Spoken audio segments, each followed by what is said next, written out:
On met sa monnaie, 5 euros, on choisit ce qu'on a envie de déguster. Et puis là, hop, et voilà. Ce que déguste aujourd'hui Olivier, ce n'est ni une gaufre ni un biscuit, mais bien un petit ouvrage au format pocket. 4 histoires différentes sont proposées dans des distributeurs automatiques au prix de 5 euros, un montant symbolique pour rendre la littérature accessible. On se rend compte qu'il y a plein de gens qui sont coupés de la bande dessinée, du roman graphique, de la narration graphique, alors que c'est dans notre culture, parce que c'est devenu cher, parce qu'on rentre plus dans les librairies, parce qu'il y en a de moins en moins. Dans ce distributeur, vous retrouverez notamment l'œuvre de Manuel.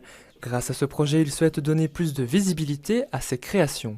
C'est une longue chute, en fait, des employés de cette manufacture qui se retrouvent tous coincés dans une case.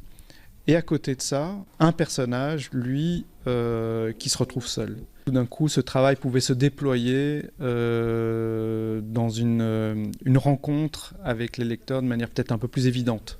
Moins sectorisé que ce soit à Paris dans les librairies spécialisées ou des choses comme ça. Si le concept est une première à Bruxelles, le format, lui, n'est pas si neuf. L'idée vient d'Alfred Mazur, qui, pendant la guerre, s'est retrouvé avec des problèmes de papier. Il a découpé une de ces bandes dessinées qui paraissait dans la presse, il l'a découpé par cases, et il les a unis dans un petit livre, format petit livret de scout qu'on peut glisser dans la poche de sa chemise. Au total, plus de 10 000 Blow Books seront disponibles dans cette machine située de manière permanente, Galerie Bortier.